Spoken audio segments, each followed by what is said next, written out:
আসসালামু আলাইকুম ওয়া রাহমাতুল্লাহি ওয়া বারাকাতুহু। আলহামদুলিল্লাহি রাব্বিল আলামিন ওয়াসসালাতু ওয়াসসালামু আলা রাসূলিহিল আমিন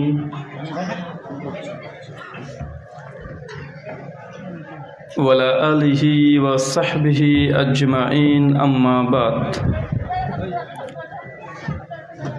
أعوذ بالله السميع العليم من الشيطان الرجيم من همزه ونفخه ونفسه. بسم الله الرحمن الرحيم. ما أتاكم الرسول فخذوه وما نهاكم عنه فانتهوا. وقال الله سبحانه وتعالى: يا أيها الذين آمنوا اتقوا الله حق تقاته ولا تموتن إلا وأنتم مسلمون. عن عائشة رضي الله عنها قالت: قال رسول الله صلى الله عليه وسلم: من عمل عملا ليس عليه أمرنا فهو رد. رواه মুসলিম। সমস্ত প্রশংসা সেই মহান সত্তা আল্লাহ সুবহানাহু ওয়া তাআলার জন্য, যিনি আমাদের সৃষ্টি করেছেন।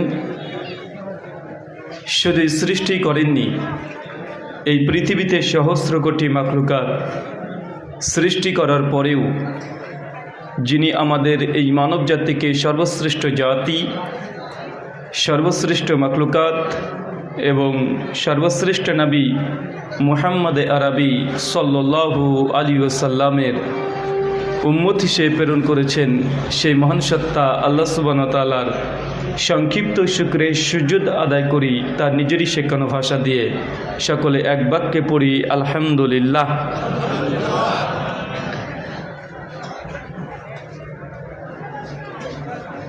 রহিমপুর বড় মসজিদ ও মাদ্রাসা প্রাঙ্গণে লালপুর নাটোর আজকে যে আপনার আলোচনা সভার আয়োজন করেছিলেন, তারিখ 4 মার্চ 2024। মহান সত্তা আল্লাহ সুবহানাহু ওয়া তাআলার কাছে দোয়া, এই প্রার্থনা, আল্লাহ সুবহানাহু ওয়া তাআলা আজকের এই আলোচনা সভাটিকে সফল করার জন্য যারা সার্বিক দিক থেকে সাহায্য এবং সহযোগিতা করেছেন, তাদের প্রত্যেকের নাম ধরে স্বতন্ত্রভাবে শুকরিয়া আদায় করা সম্ভব নয়।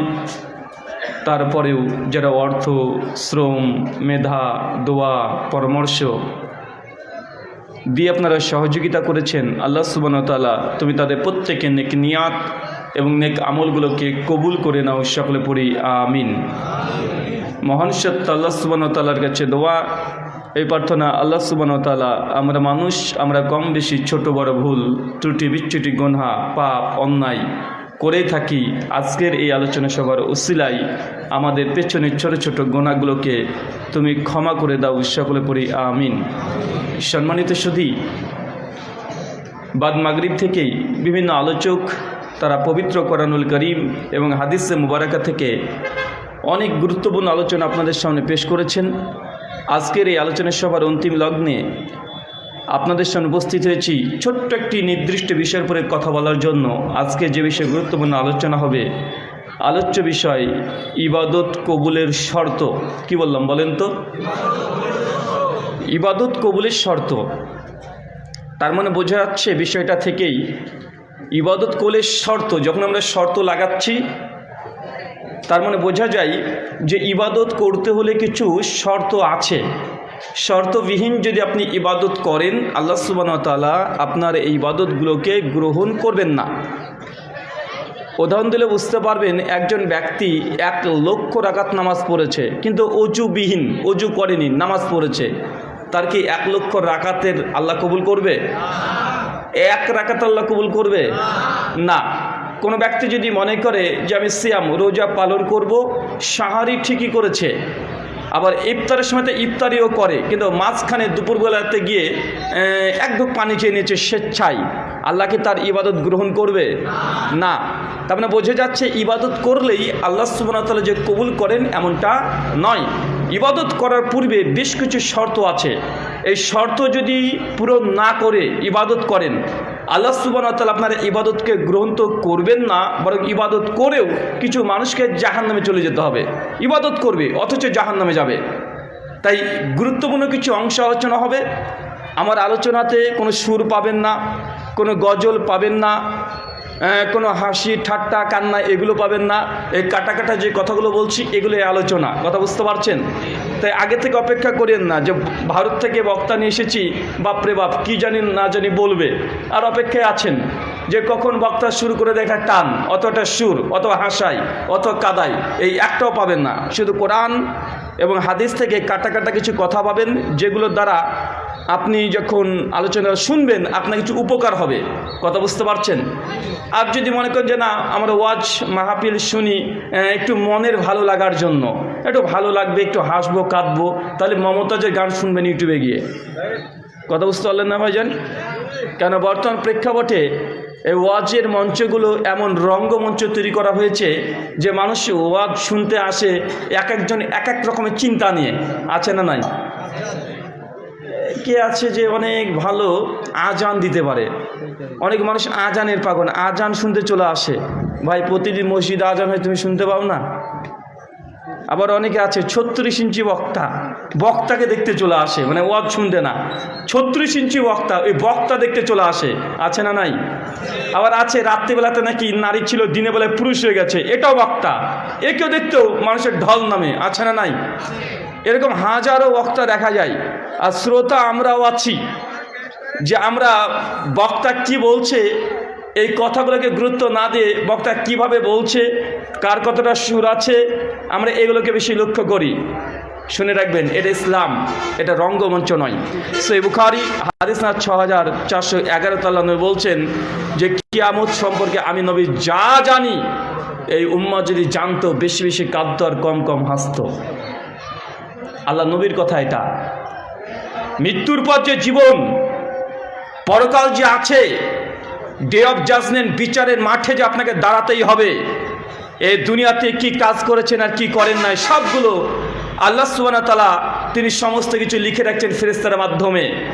যত রাত্রের গভীরে আপনি করেন না কেন, যত টেবিলের নিচ দিয়ে করেন না কেন, যত ফেসবুক মেসেঞ্জারের মাধ্যমে করেন না কেন, যত হোয়াটসঅ্যাপ কলের মধ্যে কানে হেডফোন দিয়ে আপনি করেন না কেন, সমস্ত কিছু আল্লাহ সুবহানাহু ওয়া তাআলার খাতায় লেখা আছে না নাই? সব আছে। একদিন আপনাকে উঠতেই হবে, আর এটাই চূড়ান্ত বাস্তবতা। তার জন্য মনে রাখবেন, আল্লাহ নবী বলছেন যে মৃত্যু পর জীবন সম্পর্কে আমি নবী যতটা জানি, মানুষ যদি জানতো বেশি বেশি কাঁদতো আর কম কম হাসতো। সহিহ বুখারীতে একটা রিওয়ায়াত আছে, সহিহ মুসলিমেও 2539 নম্বর হাদিস।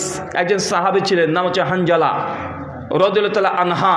তিনি একদিন রাস্তাতে ছুটছেন, প্রচণ্ড হারে দৌড়ছেন, দৌড়ে চলে যাচ্ছেন আর চিৎকার মারছেন আর কাঁদছেন। পথের মধ্যেই আবু বকর রাদিয়াল্লাহু তাআলার সঙ্গে সাক্ষাৎ হয়ে গেছে। আবু বকর সঙ্গে সঙ্গে বলছেন যে হানজালা কি অবস্থা, হঠাৎ তুমি কাঁদছো কেন, কোথায় ছুটে চলে যাও তুমি? সঙ্গে সঙ্গে হানজালা রাদিয়াল্লাহু তাআলা বলছেন, আবু বকর আমি মুনাফিক হয়ে গেছি।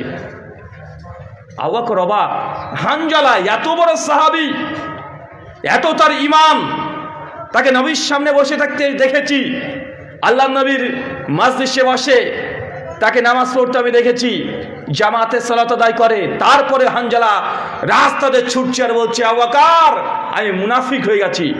আবু বকর বলছে, হানজালা কিভাবে তুমি মুনাফিক হলে, এ তো আশ্চর্য। হানজালা বলছেন যে আবু বকর যখন আমি আল্লাহ নবীর মাজলিসে বসি, নবী যখন আলোচনা করে, নবীর কাছে যখন কোরআন হাদিস শুনি, জান্নাত জাহান্নাম এগুলো শুনি, পরকালে বিচার হবে এটা শুনি, তখন আমার মনটা, আমার ঈমানটা অনেক উঁচু লেভেলের হয়ে যায়। মনে হয় সবসময় নবীর সামনে বসে থাকি, মসজিদে সিজদা দিয়ে আমি পড়ে থাকি। কিন্তু যখন আমি আলোচনা শেষ হয়, নিজের কাজে আমি বেরিয়ে পড়ি, নিজের স্ত্রী, কন্যা, পুত্র, সন্তান, ব্যবসা, বেচা কিনা, আদান প্রদান, দুনিয়াবি কাজে যখন যুক্ত হয়ে যায় আবু বকর, সেই সময় আমার ঈমান কমে যায়, আমি মুনাফিক হয়ে গেছি। চিন্তা করতে পারছেন, একজন সাহাবী, এত বড় একজন জলিলুল কাদের সাহাবী, তিনি নিজের ঈমান নিয়ে তিনি সন্দেহ করছেন, তিনি নিজে বলছেন আমি মুনাফিক হয়ে যাচ্ছি কিনা সন্দেহ করছে। আবু বকর রাদিয়াল্লাহু তাআলার সঙ্গে সে বলছেন যে হানজালা, তোমার যে অবস্থা একই অবস্থা আমারও। আমিও যখন নবীর সামনে বসি ঈমান বেড়ে যায় অনেকটাই, যখন আবার মজলিস শেষ করে আমি ব্যবসার কাজে বাইরে বেরিয়ে যাই তখন আমার ঈমান এই সেই হাই লেভেলটা থাকে না। এই কথা বলে আবু বকর বলছে, হানজালা চলো আমিও নবীর কাছে যাব, আমিও রাসূলুল্লাহর কাছে যাব। হানজালা আর আবু বকর দুজনে এখন রাস্তায় ছুটছে, দৌড়িয়ে চলে যায়। আল্লাহর নবীর ঘর আছে, দরজাতে নক করে দরজার সামনে দাঁড়িয়ে পড়েছে। নবী দেখছেন যে হানজালা আর আবু বকর গেটের সামনে দাঁড়িয়ে। সরাসরি আল্লাহর নবী বলছেন, হানজালা কি অবস্থা তোমার, কি খবর? আবু বকর বলছেন যে রাসূলুল্লাহ, হানজালা মুনাফিক হয়ে গেছে। কেন? তো এই ঘটনা, যখন আপনার কাছে আমরা বসি ঈমান বেড়ে যায়, চলে গেলে ঈমানটা কমে যায়। ইয়া রাসূলুল্লাহ, আমরা মুনাফিক হয়ে গেছি। আল্লাহ নবীর সঙ্গে সে বলছেন, হানজালা, আবু বকর আমার কাছে থাকলে তোমাদের যতটা ঈমান থাকে, এটা যদি সর্বদা 24 ঘন্টা এমনই ঈমান থাকতো, তো আসমান থেকে ফেরেশতা এসে রাস্তাতে বিছানাতে তোমাদের কাছে এসে মুসাফা করত। কথা কি বুঝতে পারছেন? এত বড় একজন সাহাবী যে নিজের ঈমান নিয়ে সংশয়ে থাকতেন, কত বড় সাহাবী আপনি বুঝতে পারছেন না। হানজালা এমন একজন সাহাবী যাকে ফেরেশতারা যখন তিনি মৃত্যুবরণ করেন, ফেরেশতারা গোসল দিয়েছিলেন। কোন সাহাবীকে? কথা বলেন, কোন সাহাবীকে? হানজালাকে। উহুদের যুদ্ধে যখন সাহাবীরা চলে গেছে যুদ্ধ করতে, হানজালা সদ্য বিবাহিত, বিয়ে করার পরে বাসর রাতে সময় কাটাচ্ছে স্ত্রীর সঙ্গে, আর বাকি সাহাবী সবাই চলে গেছে আল্লাহ নবীর সঙ্গে জিহাদের ময়দানে, উহুদের যুদ্ধে। মরণপণ যুদ্ধ চলছে। হানজালা যখন শুনেছে যে সমস্ত সাহাবীরা যুদ্ধে চলে গেছে, সঙ্গে সঙ্গে বিছানাতে ত্যাগ করে ছুটতে ছুটতে উহুদের প্রান্তে চলে গেছে। এই উহুদের যুদ্ধ এমন একটা যুদ্ধ, মুসলিম জাতিকে সবচেয়ে বেশি ধ্বংস করা হয়েছে। ৭০ জন সাহাবী এই যুদ্ধে মৃত্যুবরণ করেছে। কোন যুদ্ধে? উহুদের যুদ্ধে। আমিরে হামজা নাম শুনেন নাই? এই যুদ্ধে তিনি শহীদ হয়েছিলেন। আল্লাহ রসুলের দাঁত মুবারক এই যুদ্ধেই শেষ হয়ে গেছিল, এই যুদ্ধে ভেঙে দিয়েছিল।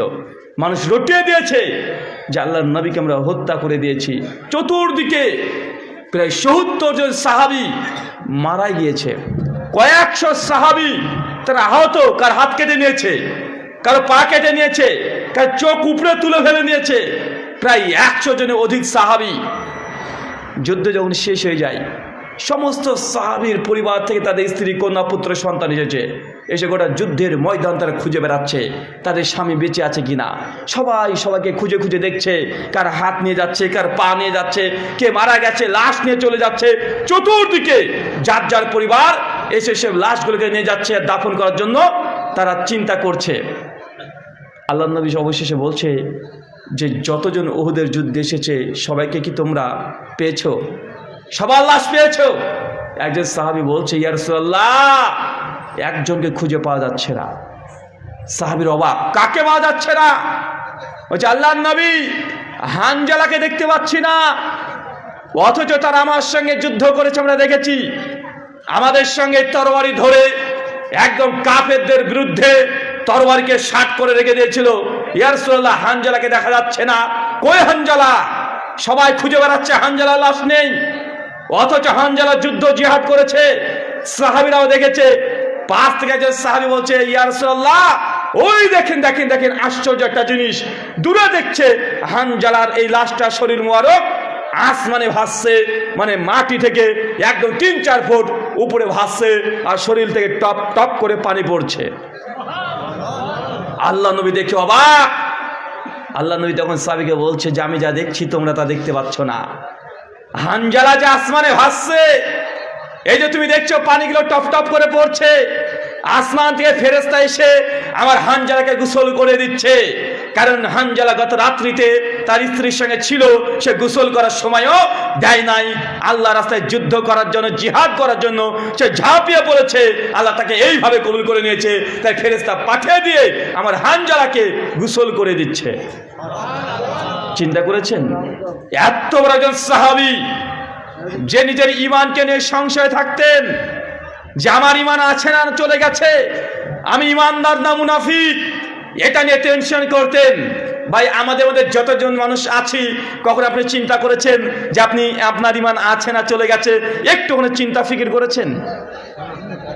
সুনান ইবনে মাজাহ হাদিস নম্বর 924, আল্লাহ নবী প্রত্যেকদিন ফজরের নামাজের পরে একটা দোয়া পড়তেন, আল্লাহুম্মা ইন্নী আসআলুকা ইলমান নাফিয়া, হে আল্লাহ এমন জ্ঞান দাও যে জ্ঞানটা উপকারী। আচ্ছা, ইলমান নাফিয়া, উপকারী জ্ঞান, এটা বলতে কি বোঝায়? আপনি কি বুঝেন? কোন জ্ঞানটা নাফিয়া? নাফিয়া কোনটা? আল্লাহ নবী প্রতিদিন দোয়া করতেন, আল্লাহ এমন জ্ঞান দাও যে জ্ঞানটা আমার উপকারী। উপকারী কোনটা বলেন তো? যেটা আপনার ভালো করে, মানে লাখ লাখ টাকা ইনকাম করতে পারেন, এটা উপকারী জ্ঞান। যেটা রবের দিকে নিয়ে যায় এটা উপকারী জ্ঞান। আর হ্যাঁ,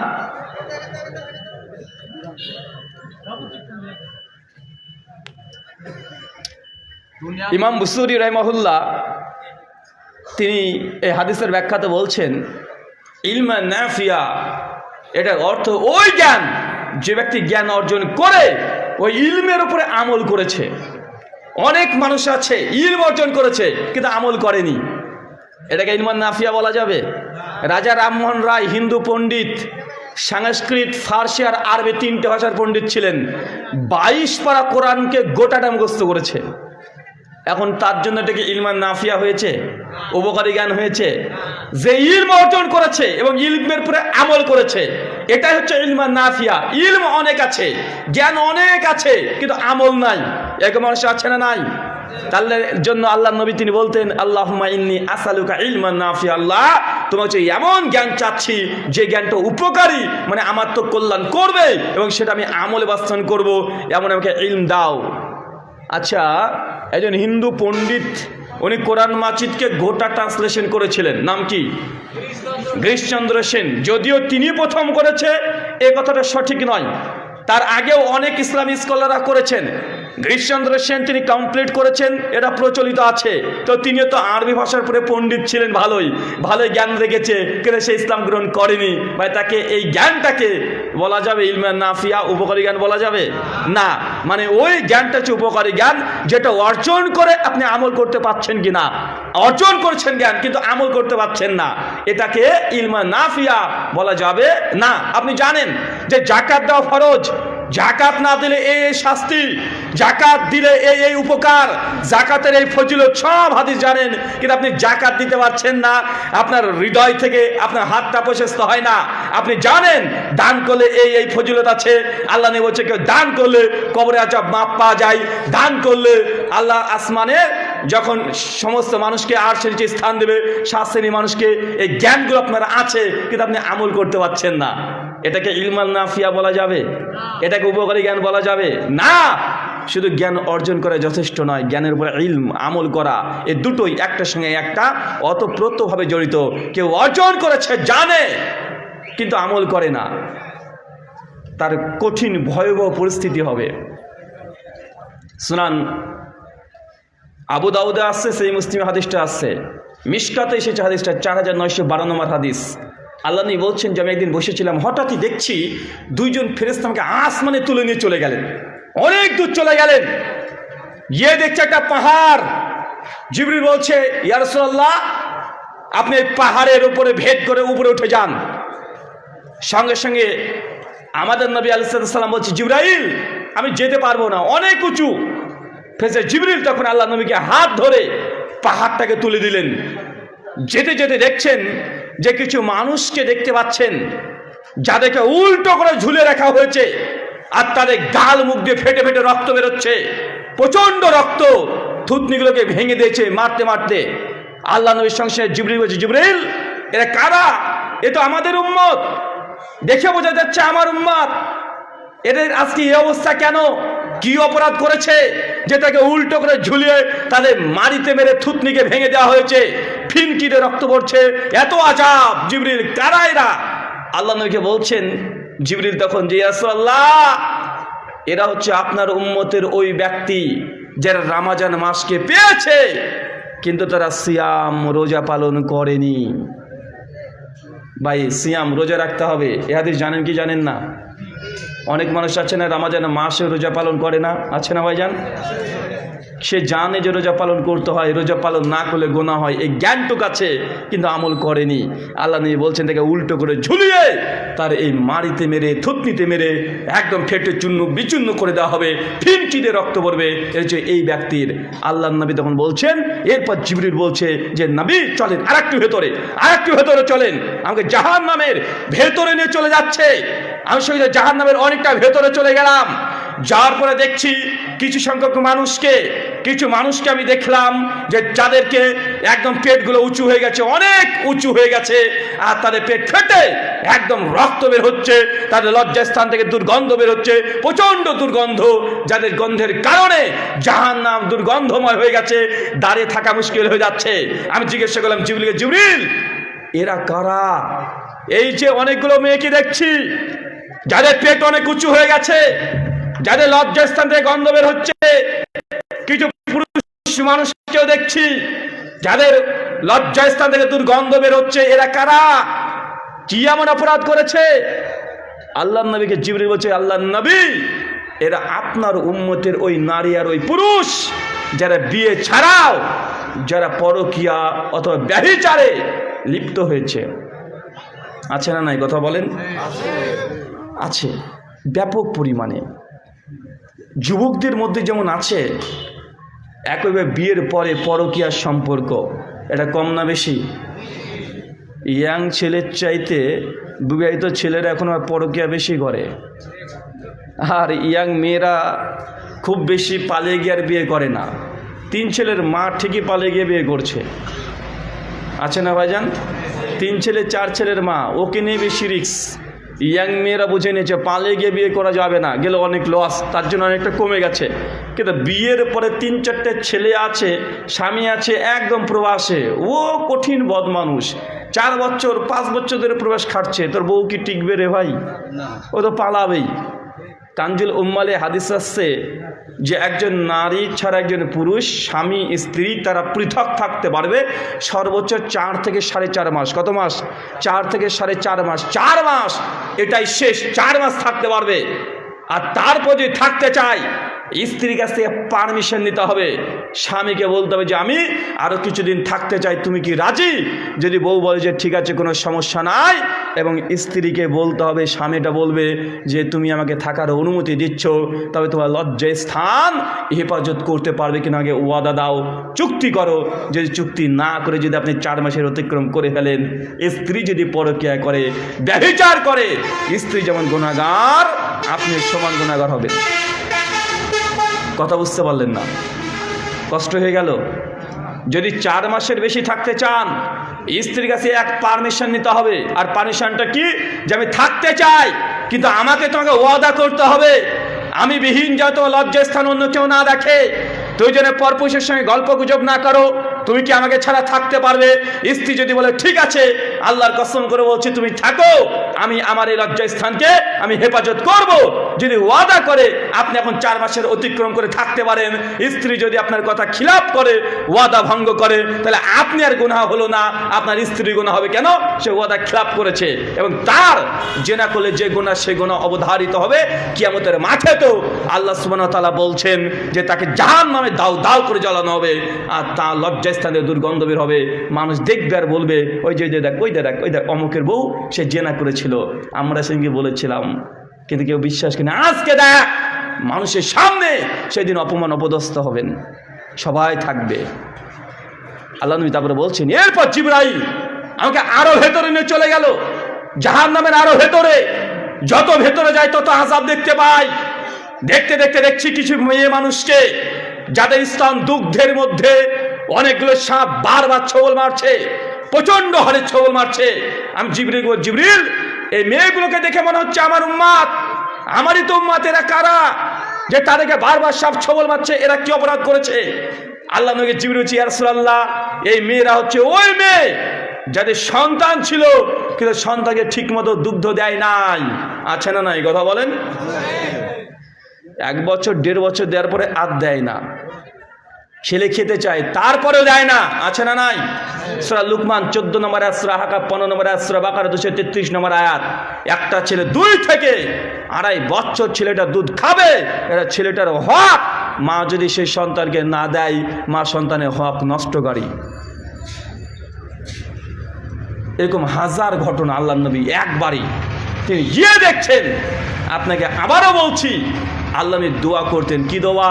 আল্লাহুম্মা ইন্নী আসআলুকা ইলমান নাফিয়ান, হে আল্লাহ এমন জ্ঞান দাও যে জ্ঞানটা উপকারী। এরপরে বলতেন ওয়া রিজকান তাইয়্যিবান, আল্লাহ এমন রিজিক দাও যে রিজিকটা পবিত্র। কোন রিজিক? পবিত্র রিজিক বোঝেন কোনটা? আচ্ছা হালাল রিজিক। আচ্ছা ধরেন হালাল ভাত খেলেন, একদম জবাই করা বিসমিল্লাহ আল্লাহু আকবার বলা 5 ওয়াক্ত হাজির পেছনে আপনি জবাই করা গরুর মাংস খাচ্ছেন, কিন্তু টাকা যদি হারাম হয়, খাচ্ছেন তো হালাল, কিন্তু যেটা দিয়ে কিনেছেন ওটা যদি হারাম হয়, কথা বুঝতে পারলেন না ভাইজান? মানে খাবারটা হালাল, কিন্তু যে টাকা দিয়ে কিনেছেন ওটা যদি আবার হারাম হয়ে যায়, তাহলে ইবাদত কবুল হবে? এটা রিজকান তাইয়্যিবা বলা যাবে? পবিত্র রিজিক বলতে পারবেন? আচ্ছা আপনি মানুষ হিসেবে ভালো মানুষ, সব কিছু ঠিক আছে, নামাজ পড়ছেন 5 ওয়াক্ত, যে পাঞ্জাবি পরা আছে এটা ঘুষের টাকার, এটা প্রতারণা বাটপারি করার, এটা দোকানে বিড়ি সিগারেট জর্দা বিক্রি করে যে লাভ হয়েছে ওই টাকার আপনার এই পোশাক, এই পাঞ্জাবি, জুব্বা। এখন বলেন তো এই যে রিজিক, এই যে পোশাক আপনি যেটা পরে আছেন, এটা কি আপনার জন্য কল্যাণ নিয়ে আসবে? আমরা রিজিক বলতে বুঝি ভাত, রিজিক বলতে বুঝি গোস্ত, রিজিক বলতে বুঝি আমরা খাবার। ভাইজান রিজিক মানে শুধু ভাত খাবার মাংস নয়, রিজিক এটা ব্যাপক অর্থে ব্যবহার করা হয়। আল্লাহর পক্ষ থেকে আপনার কল্যাণের জন্য যা পেয়েছেন সব রিজিক। আপনার স্ত্রী যদি ভালো হয়, এটা আপনার জন্য রিজিক। আপনার ছেলে যদি কোরআনের হাফেজ হয়ে যায়, ভালো ব্রেন দিয়েছে আল্লাহ, এই ছেলেটা আপনার জন্য রিজিক। আপনার স্ত্রী সে যদি কল্যাণকর নেককার পরেজগার হয়, অন্য 5 জন স্ত্রীর মতো না, আপনাকে যথাযথভাবে মূল্যায়ন করে, আপনাকে সালাতের জন্য বলে, আপনার জন্য সাহারি স্বেচ্ছায় উঠে এই শীতের সময় আপনাকে তৈরি করে দিবে, সে কখনো একবারও আপনার সঙ্গে অসুবিধা কিছু করে না। আপনার বাড়িতে ছোট বোন আছে, মানে তার ননদ আছে, কোনো ঝামেলা করে না। আপনার মা তার শাশুড়ির সঙ্গে কখনো ঝামেলা করে না। এই স্ত্রীটা আপনার জন্য রিজিক। কথা কি বুঝতে পারছেন? আপনি তখনই বুঝতে পারবেন যখন আপনার স্ত্রী দেখবেন যে কথায় কথায় আপনার সঙ্গে ঝামেলা করে, কথায় কথায় আপনার সঙ্গে উল্টো পাল্টা মুখ চলছে, কথায় কথায় আপনার স্ত্রী আপনার মায়ের প্রসঙ্গে খারাপ খারাপ মন্তব্য করে, যে তোমার মা এই বলেছে, তোর মা আজকে এই বলেছে, তোমার বোন আজকে এই বলেছে। এমন মেয়ে আছে না নাই? এখন যদি এমন মেয়ে যদি আপনার ভাগ্যে একটা পড়ে যায়, এটা কি রিজকান তাইয়্যিবান হলো না? এটা কি আপনার জন্য কল্যাণ নিয়ে আসছে না সংসারে অশান্তি নিয়ে আসছে? এতদিন আপনি গোটা সংসারটাকে মেনটেন করেছেন, বাপ মা ভাই বোন সব আপন হয়ে গেল, কেবলই বিয়ে করে এসেছেন, 1 সপ্তাহ যেতে না যেতে আপনার বউ এসে বলছে, এই শোনো তুমি ক টাকা ইনকাম করো, বেতনটা আমার হাতে দেবে। এমন মেয়ে আছে না নাই? এখন 20 বছর ধরে সংসার করলেন, কোনো ঝামেলা নেই, বউটা চলে আসছে, বউ শাশুড়ির ঝামেলা চলছে, 2 ভাইয়ের মধ্যে ভিন্ন হয়ে গেছে, মা ছেলে এখন শত্রু হয়ে গেছে। এখন মা দেখবে না বউ দেখবে, ছেলেটা বিপদে, শেষ পর্যন্ত গলায় দড়ি দিয়ে ঝুলছে বউ। ভাই এমন আছে না নাই? আপনি এখন বুঝতে পারছেন না, রিজিক শুধু টাকা পয়সা না, টাকা পয়সা তো রিজিক অবশ্যই, কিন্তু আপনার নেককার স্ত্রী যদি পান এটাও রিজিক, যদি বাপ ভালো হয় এটাও রিজিক। অনেক বাপ আছে বদমাশ, আছে না ভাইজান? মেয়েদেরকে সম্পত্তি দেয় না, যা আছে যে ছেলে দেখে ওই ছেলের নামে লিখে দেয়, জামাইয়ের নামে লিখে দেয়, এমন বাপ আছে না নাই? কিন্তু বাপ যদি ইনসাফ করে, বাপ দেখা যাচ্ছে সমস্ত সম্পদের ছেলে মেয়ের মধ্যে ঠিকঠাক ভাবে ইনসাফ করেছে, এটা এই বাপটা একজন ছেলের জন্য রিজিক কি রিজিক নয়? মনে মনে করতে হবে আপনাকে দুনিয়াতে যা আপনি কল্যাণকর পেয়েছেন সবগুলো আপনার জন্য রিজিক, আর এই রিজিকের শুকরিয়া আদায় করতে হবে। আল্লাহ নবী এক দতে বলতেন ইলমান নাফিয়া, আল্লাহ উপকারী জ্ঞান দাও, রিজকান তাইয়্যিবা আমাকে পবিত্র হালাল রিজিক দাও। তারপরে বলতেন আমালান মুতাকাব্বালা, আল্লাহ এমন আমল করার তৌফিক দান করো যে আমলটা আল্লাহ তুমি কবুল করবে। আজকে এই অংশটার আলোচনা, কোন অংশটা? আমালান মুতাকাব্বালা, আল্লাহ এমন ইবাদত করার, এমন আমল করা তৌফিক দান করো যে আমলটা আল্লাহ তুমি কবুল করবে। তার মানে এই দোয়া থেকে বোঝা যায় যে আল্লাহ সব ইবাদত কবুল করবেন না, সব ইবাদত আল্লাহ কবুল করেন না। আমালের মুতাকাব্বালা, আমল করতে হবে কবুল যোগ্য। আপনি কখনো কখনো কোন একটা ইবাদত করে আল্লাহকে বলেছেন যে আল্লাহ আমার এই দানটা তুমি কবুল করো, করেছেন? আপনি তো পাল্লা পালে দিচ্ছেন, ও 10 টাকা দিয়েছে, আমি 20 টাকা দেবো, পাল্লা পালে চলছে, ভালো কাজ, সমস্যা নেই। কিন্তু দানটা করার পর অন্তর থেকে আল্লাহ ইয়া আমার রব প্রতিপালক, তোমাকে খুশি করার জন্য 10 টাকা আমি দিয়েছি আল্লাহ, আমার এটাই সর্বোচ্চ আমার জন্য, আল্লাহ আমার এই 10 টাকা তুমি কবুল করে নিও। হুজুর দোয়া করলে যত না কবুল হবে, আপনি যদি দান করার পরে নিজে থেকে অন্তর থেকে একবার আল্লাহকে বলতে পারেন, আল্লাহ আপনার এই দোয়াটা অধিক তাড়াতাড়ি আল্লাহ কবুল করে নেবে।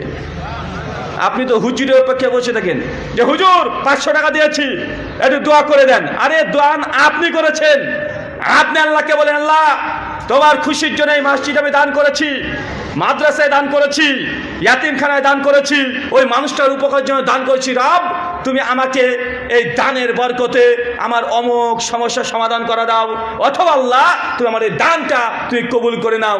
কখন আপনি ইবাদত করার পরে আল্লাহকে বলেছেন যে আল্লাহ তুমি গ্রহণ করে নাও? কখনো করেছেন? আমরা করি না। অবাক, সব কিছু উল্টো।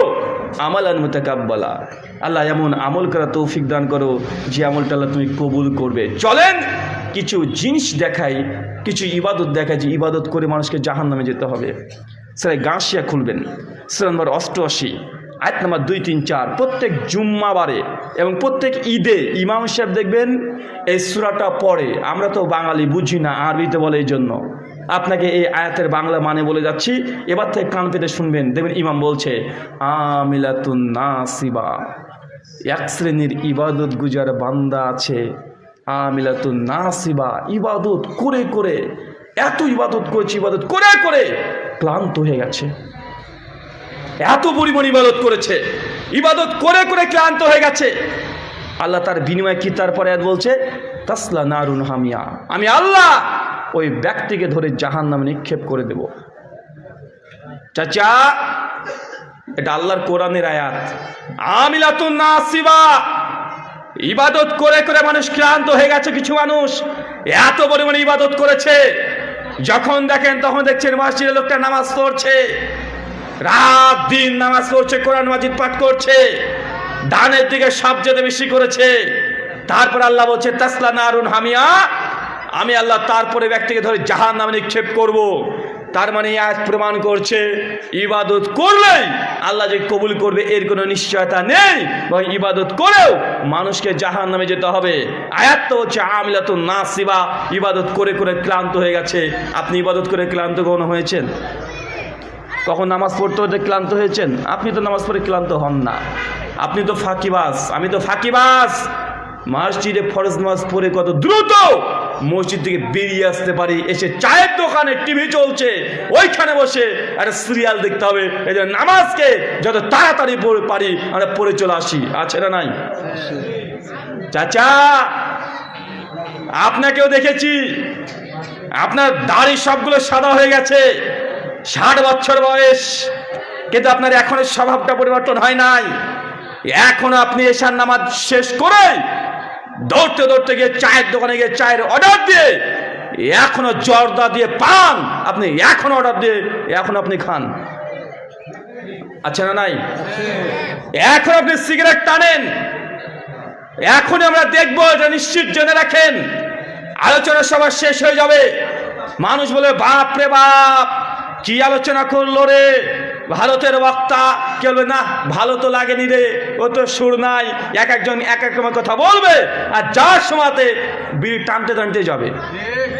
আচ্ছা না নাই? কথা বলেন।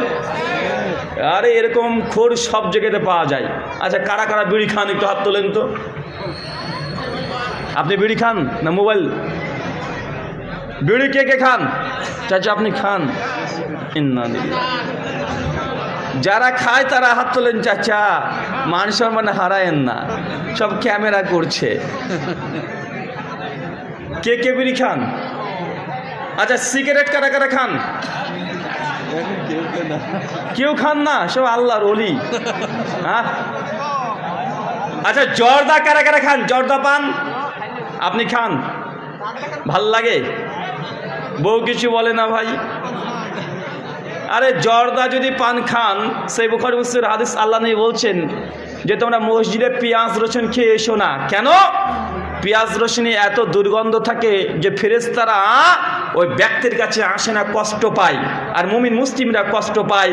তো আপনি যদি জর্দা দিয়ে সবসময় পান খান, তো আপনার কাছে ফেরেশতা আসবে? ফেরেশতা যদি না আসে, আপনার পরিবারে বরকত কিভাবে আসবে? মুখে যা দুর্গন্ধ, ফেরেশতা তো আসবে না, বরং শয়তান এসে হিজু করে দিবে। কথা বুঝতে পারলেন না ভাইজান? আর মেয়েগুলো ওইসব কি বুঝি না, এই বিড়িখোর আর জর্দাখোরের বউগুলো কি, ওরা কি মানুষ না পায়জামা? এই বিড়িখোরের কাছে টেকা যায়, এক বিছানে শয় কিভাবে রে ভাই? যে জর্দাখোর এত দুর্গন্ধ, ওর স্ত্রীর কাছে থাকে কিভাবে? এ পালাচ্ছে নাকি রে? ভাইজান বসেন বসেন, বসে দেখেন, যেতে দিয়েন না। না না থাক। কি নেশা লেগেছে নাকি আবার? না হিসু চাপিয়েছে? না, অপমান নয়। আল্লাহ নবীর কাছে একজন এসে, মুসনাদ আহমদের হাদিস, আল্লাহ নবী বলছে, ইয়া রাসূলুল্লাহ, আমি জেনা করতে চাই, জেনা, ব্যভিচার, আমাকে অনুমতি দেন। ওমর বিন খাত্তাব রেগে গেছে, একদম তরবারি হাতে। এই বলে কি রে, নবীর কাছে এসে জেনা করবে, পাগল নাকি? সঙ্গে সঙ্গে আল্লাহ নবী তখন বলছে, বাবা তুমি এসে বসো। বসেছে। আল্লাহ নবী তখন বলছে, বাড়িতে তোমার খালা আছে? জি আছে। বলছে, তোমার খালার সঙ্গে কেউ যদি জেনা করতে চায় তুমি কি করবে? রেগে যাক, বলেন কি, আমার খালার সঙ্গে জেনা করবে মানে একদম শেষ করে দেবো, যে জেনা করবে তাকে শেষ করে দেবো। আল্লাহ নবী তখন বলছেন যে তোমার বাড়িতে তোমার বোন আছে? জি আছে। বলছে, তোমার বোনের সঙ্গে কেউ যদি জেনা ব্যভিচার করে তুমি কি করবে? আরও রেগে যায় নবী। এরপর যে তোমার মার সঙ্গে কেউ যদি জেনা ব্যভিচার করতে চায় তোমার কেমন লাগবে? আরও রেগে যায়। আল্লাহ বিশ্বাস বলছেন যে শোনো, তুমি যে মেয়েটার সঙ্গে ব্যভিচার করতে চাচ্ছ, জেনা করতে চাচ্ছ, হয় সে কারো বোন অথবা কারো মেয়ে অথবা কারো মা, তুমি যেটা নিজের জন্য চাও না, অপরের জন্য তুমি কিভাবে চাও? আচ্ছা, যারা মনে করে বিড়ি সিগারেট জর্দা খাওয়া হালাল বা খারাপ না, ধরেন আপনি বাড়িতে আছেন, টেবিল আছে, অনেকগুলো ফল ফ্রুটস আছে, আপনার 8 বছরের ছেলে, আপনি একটা পেয়ারা খেয়েছেন, কামড় দেওয়ার পর টেবিলে রেখে দিয়েছেন, দিয়ে পেপার পড়ছেন। আপনার ছেলেটা যদি ছুটতে ছুটতে এসে বাকি অর্ধেক পেয়ারাকে যেটা খেয়ে রেখেছেন, বা আপেল খেয়ে রেখে দিয়েছেন, ছেলে যদি বাকি এসে অর্ধেক খেয়ে নেয়, ছেলেকে কি করবেন? মারবেন? থাপ্পড় মারবেন? না ভালোবেসে বাবা তুমি আরও খাও, আর একটা হাতে ধরিয়ে দিবেন? কি করবেন? ছেলে খেয়েছে আলহামদুলিল্লাহ বলবেন কি বলবেন না? কথা বলেন। এখন আপনি ভাত খাওয়ার পরে সিগারেটটা টান মেরেছেন, টেবিলে অর্ধেক সিগারেটটাকে রেখে দিয়েছেন, জ্বলছে, আপনার ওই ছেলেটাই ছুটতে ছুটতে এসে যদি সিগারেটটা ধরে মারে টান, আর নাক দিয়ে আপনার সামনে ধোঁয়া বের করছে, এখন বলেন আপনি কি করবেন? থাপ্পড় দেবেন? কেন রে ভাই? তার মানে আপনি বুঝতে পারছেন যে এই খাবারটা আমার ছেলের জন্য হালাল না, হারাম। আপনি বুঝতে পারছেন? কোনো বাপ কি তার সন্তান যখন ছেলের সামনে যদি বিড়ি টানে, সিগারেট টানে, বাপ সহ্য করবে না? তো ছেলের জন্য যেটা হালাল না, হারাম আপনি নিজে মনে করছেন, আপনার জন্য হালাল হলো কি হবে? আচ্ছা, পৃথিবীর কোনো হালাল খাবার পায়খানা করে খাওয়া যায়?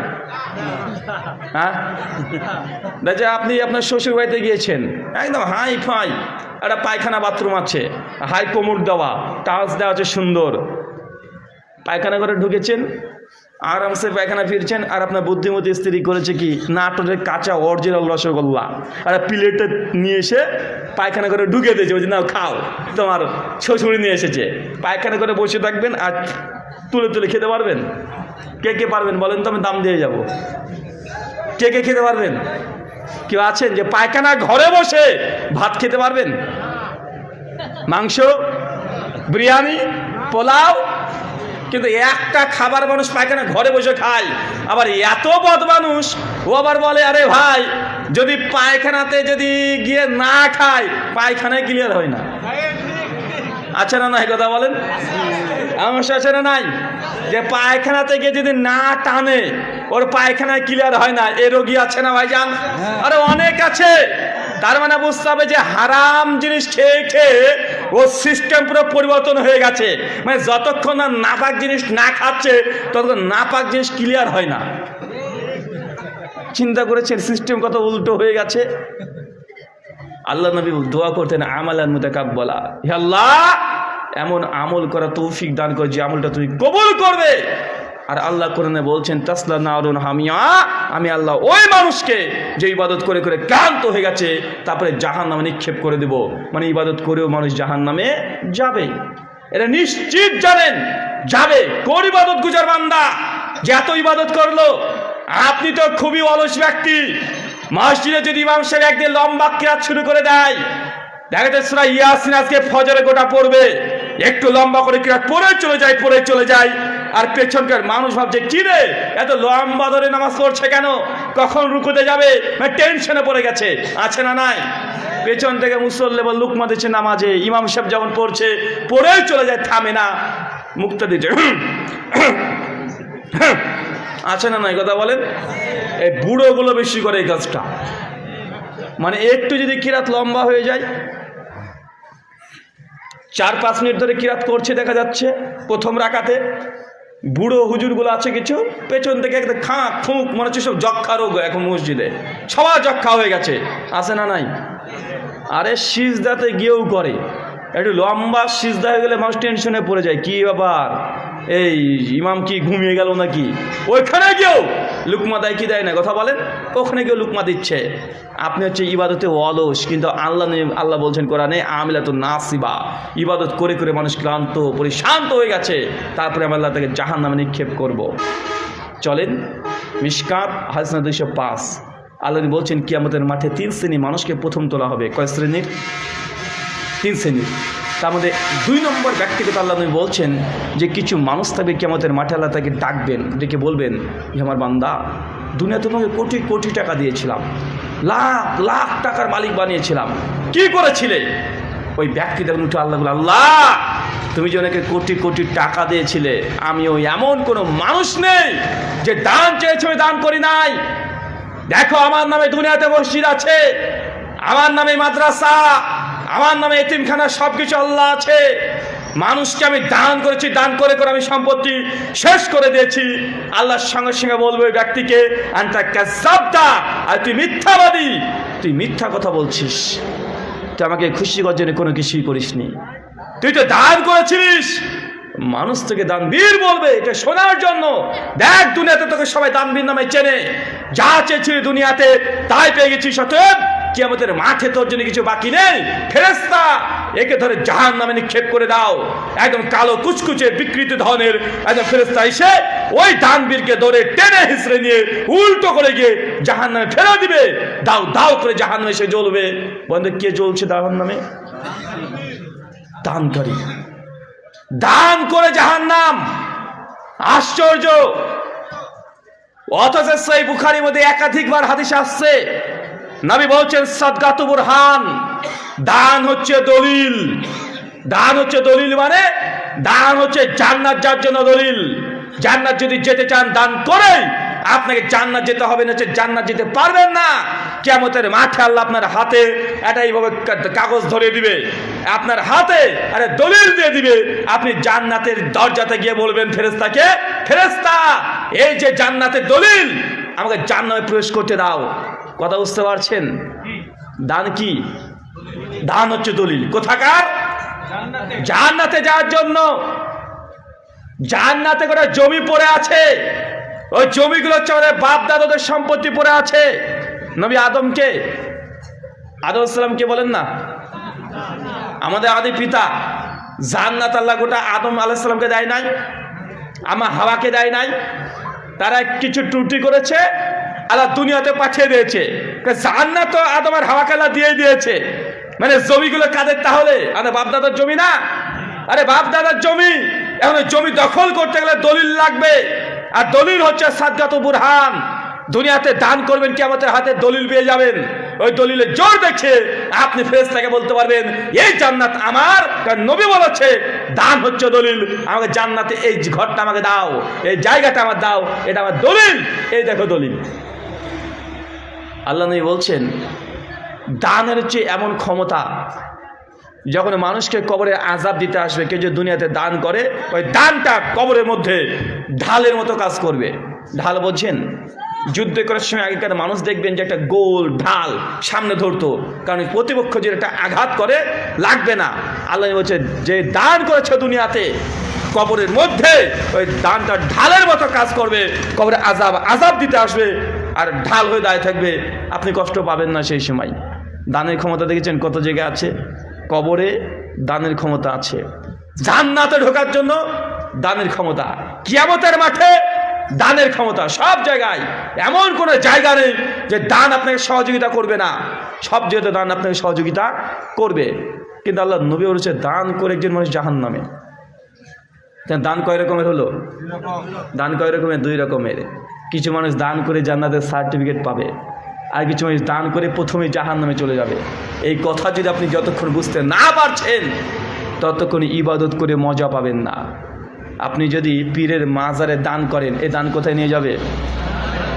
আপনি যদি এখন কনসার্ট করার জন্য যদি দান করেন, এই দান কোথায় নিয়ে যাবে? আপনি যদি কোনো বেশ্যালয়ের পতিতালয়ের জায়গাতে কিছু একটা হবে তাদেরকে দান করেন, এই দান কোথায় নিয়ে যাবে? বেদাতি মাদ্রাসাতে যদি দান করেন, এই দান কোথায় নিয়ে যাবে? জাহান্নাম। দান করলে যে আল্লাহ জান্নাত দিয়ে দেবে এমনটা নয়। দান যে জায়গাতে করছেন সেই জায়গাটা দেখতে হবে। সুনান তিরমিজি 2517 নম্বর হাদিস, আল্লাহ বলছেন কিয়ামতের মাঠে প্রত্যেক আদম সন্তানকে 5টা প্রশ্ন না করা পর্যন্ত আল্লাহ ছাড়বেন না। সব মানুষকে 5টা প্রশ্ন করা হবে। 4 নম্বর প্রশ্ন আল্লাহ করবেন কিয়ামতের মাঠে, বেটা তুমি কোন দিক থেকে কোথা থেকে রোজগার করেছো আর কোথায় ব্যয় করেছো, দুটোই পূজাতে হবে সেই দিন। শুধু হালাল ইনকাম যে আপনি আল্লাহকে কিয়ামতের মাঠে বিচার নেবে এমনটা নয়। হালাল ইনকাম এটা তো নিবে, আবার তুমি খরচ কোথায় করছো এটাও আল্লাহ নেবে। হিসাব কয়টা? হিসাব কয়টা? শুধু হালাল রোজগার করলে হবে না। একজন মানুষ হালাল ইনকাম আছে কিন্তু একটা সিনেমা হল খুলে বসে আছে, মানুষ এসে খারাপ খারাপ ভিডিও দেখছে, সিনেমা দেখছে, মানুষ নষ্ট হচ্ছে, এতে টাকাটা ইনভেস্ট করছে খারাপ জায়গায়, ভাই এটা আল্লাহ হিসাব নেবে না? অবশ্যই নেবে। মানে দান সাদাকা সহযোগিতা যাকে তাকে করা যায় না, যে জায়গাতে দান করবে সে যেন কল্যাণকর জায়গা হয়। আল্লাহ নবী এই জন্যই বলছেন কিয়ামতের মাঠে মানুষকে 5টা প্রশ্ন করা হবেই হবে। কিয়ামতের মাঠে তোমার 4 নম্বর প্রশ্ন, কোন পথ থেকে তুমি টাকা রোজগার করেছো আর কোন পথে তুমি ব্যয় করেছো। এলাকাতে যদি মুহররম হয়, ওই যে তাজিয়া, 1 টাকা দান করলে জাহান্নামে যেতে হবে আপনাকে। পীরের দরগাতে যদি 4 আনা পয়সা দেন জাহান্নামে যেতে হবে। পীরের মাজারে যদি আপনি মানত করেন জাহান্নামে যেতে হবে। বাচ্চা হচ্ছে না, পীরের মাজারে গিয়ে আপনি একটা ওই যে চাদর দিয়ে দেবেন, বাঘাতে চলে যাবেন, গিয়ে আপনি এই কাজগুলো করবেন, মোমবাতি দিয়ে দিবেন, আছে না নাই? কথা বলেন। এইগুলো হচ্ছে জাহান্নামে যাওয়ার জন্য দান। এই দান করে মানুষকে জাহান্নামে যেতে হবে। হাসান বাসরি থেকে একটা রিওয়ায়াত আছে মুসান্নাফ ইবনে আবি শাইবার মধ্যে এবং মুসান্নাফ আব্দুর রাজ্জাকের মধ্যে আছে হাদিস। 2 জন বন্ধু রাস্তা দিয়ে চলতে শুরু করেছে, হঠাৎ করে বেশ কিছু গুন্ডা বাহিনী ধরেছে। ওই 2 জন বন্ধুকে রাত্রিবেলাতে ধরা পড়ে বলছে, শোনো এই যে আমাদের মূর্তি আছে, এই মূর্তিতে কিছু দান করো, দান না করে জবাই করে দেব। 2 বন্ধু ঘাবড়ে গেছে। কথা বুঝতে পারছেন? আপনি ভাবেন যে আপনি গভীর রাত্রিবেলাতে কোনো একটা জঙ্গলে পাশ দিয়ে যাচ্ছেন, একদম জঙ্গলে পাশ দিয়ে যাচ্ছেন, আর মাঝ রাস্তাতে একটা বড় মূর্তি আছে বা মাজার আছে, ওইখানকার 2 জন দায়িত্বশীল ব্যক্তি দাঁড়িয়ে আছে, আপনারা ধরে তখন বলছে, শোন কিছু দান করে যা, দান যদি না করিস একদম হত্যা করে দেব। আপনি ভয় পাবেন কি পাবেন না? হাসান বসরি বলছে 2 জন ব্যক্তি ভয় থরথর করে কাঁপছে। 2 বন্ধুর মধ্যে একজন বলছে, ভাইজান আমাদের কাছে কোনো কিছু নেই দেওয়ার মতো। সঙ্গে সঙ্গে তারা বলছে যে কিছু দেওয়াই লাগবে। 2 বন্ধুর মধ্যে একজন খুব বেশি ভয় পেয়ে গেছে, বলছে ভাইজান কিছুই নেই, দেখেন গোটা দেখেন, আমাদের চেক করেন, 4 আনা পয়সাও নেই। তারা বলছে আমাদের এই মাজারে বা এই দেবীর কাছে না দিলে তোকে হত্যা করে দেবো। আসলে কেউ কিছু না জিনিস দিয়ে আমরা যেতে দিই নাই। সঙ্গে সঙ্গে ওই ব্যক্তি তখন বলছে যে শোন, কিছুদিন না থাকে একটা মশা কিংবা মাছি মেরে হলেও দিয়ে তোকে যেতেই হবে। হাদিসে আসছে ওই 2 বন্ধুর মধ্যে একজন ভয়ে বেশি ভয় পাওয়ার কারণে মশা কিংবা মাছি কিছু একটা মেরে ওই বাবার নামে মায়ের নামে দিয়ে দিয়েছে। আল্লাহ নবী বলছেন দাখালাল নার, যখনই দিয়েছে ওই ব্যক্তি জাহান্নামে প্রবেশ করে গেছে। জাহান্নাম আল্লাহ লিখে দিয়েছে একটা মশা কিংবা মাছি দেওয়ার জন্য। আরেকজন ব্যক্তিকে বলছে তুমি কিছু দাও, ওর সঙ্গে সে বলছে আমি এক রব আল্লাহ ছাড়ার জন্য আমি কাউকে কিছু দান করি না।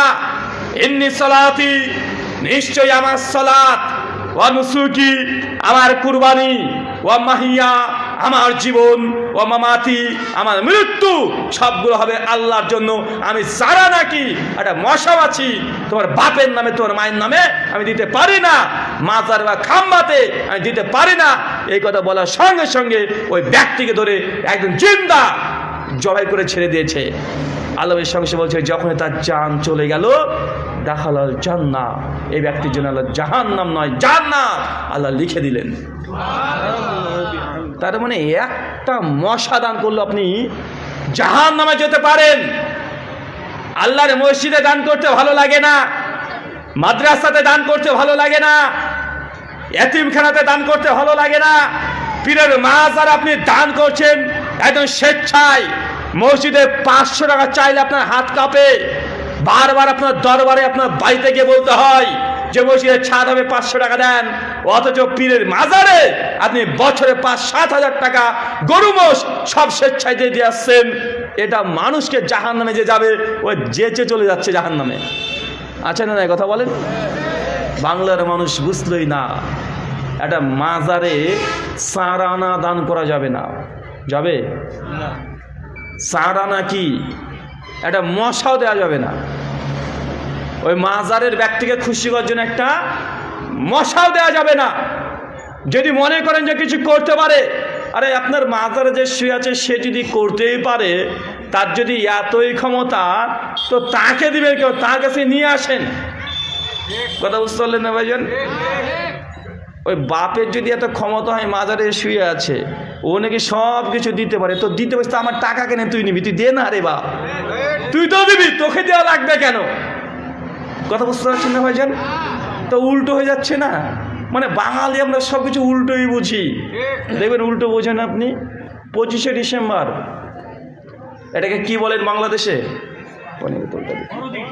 হ্যাঁ 25শে ডিসেম্বর কি গো? বড়দিন, ক্রিসমাস ডে। ক্রিসমাস মানে কি? 25শে ডিসেম্বর বড়দিন। আচ্ছা, যারা মাধ্যমিক পাস করেছেন, এই 365 ডেজের মধ্যে টাইমের দিক থেকে বড়দিন কোনটা?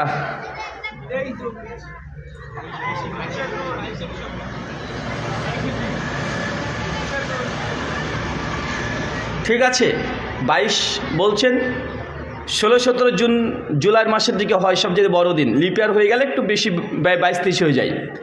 তো যাই হোক, তার মানে বোঝা গেল জুন জুলাই মাসটা হচ্ছে সবচেয়ে বড় দিন, তাই না?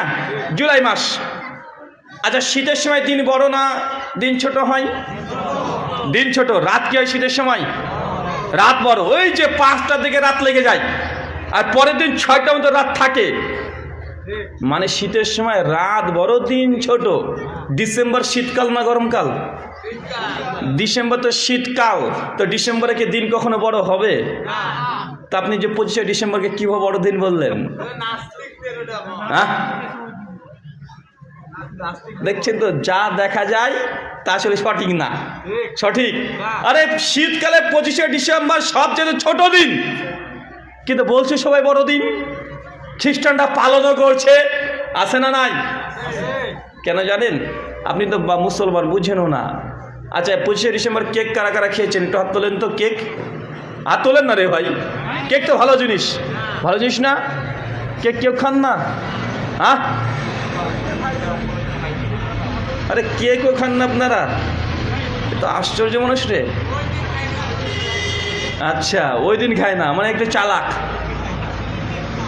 বড়দিন তারা এই জন্য বলে না খ্রিস্টানরা যে দিনটা টাইমের দিক থেকে বড়।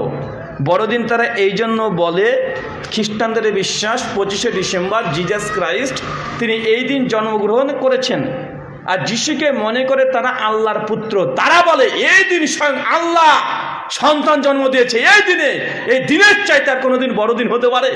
এর চাইতে শ্রেষ্ঠ দিন, বড় দিন আর কি হতে পারে? তারা আকীদা থিওলজির দিক থেকে দিনটাকে বড় বলে, কথা বুঝতে পারছেন? তাই এই দিনটা 25শে ডিসেম্বরকে বড় দিন বলাটাও এটা হারাম, এটা বলা যাবে না। কথা বুঝতে পারলেন না? যদি বড় দিন বলছেন তখন তারা আকীদাকে স্বীকার করে নিচ্ছেন যে এই দিন আল্লাহ সুবহানাহু ওয়া তাআলা নিজ সন্তান জন্ম দিয়েছে। এখন বলেন তো, আল্লাহকে সন্তান জন্ম দিতে পারে? আল্লাহকে সন্তান জন্ম দেয়?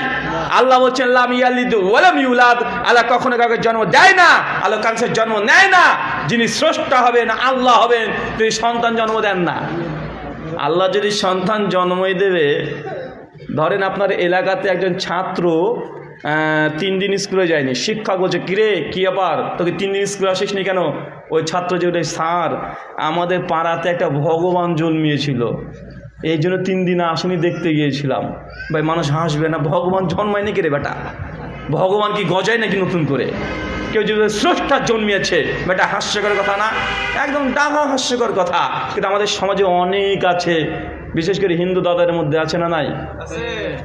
হিন্দুদের একটা ধর্মগ্রন্থ আছে, নাম হচ্ছে শ্বেতাসূত্র উপনিষদ, অধ্যায় নম্বর 6 শ্লোক নম্বর 9। একটা মন্ত্র বলছে, মন্ত্র কি বলছে দেখেন, নাচশ্চে কশ্চিৎ পতিরাস্তি লোক নাচেসিতা শিকারা নাম কারণাপাদীপ নাচশ্চে কশ্চিৎ জনিত ন যদিপা।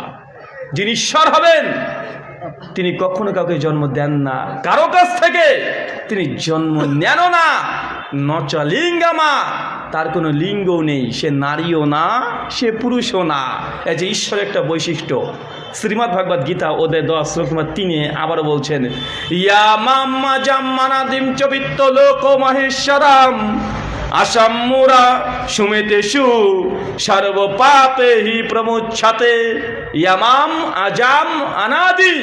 হে অর্জুন, যে ব্যক্তি এটা বিশ্বাস করে, ইয়ামাম আজাম, আমি স্বয়ং স্রষ্টা আজাম, আমি কখনো জন্মগ্রহণ করি না, অজম মানে কখনো যে জন্মগ্রহণ করে না, সর্ব পাপে হি প্রমুচ্ছতে, এই ব্যক্তিকেই সমস্ত পাপ থেকে মুক্তি দেওয়া হবে। কোন ব্যক্তি?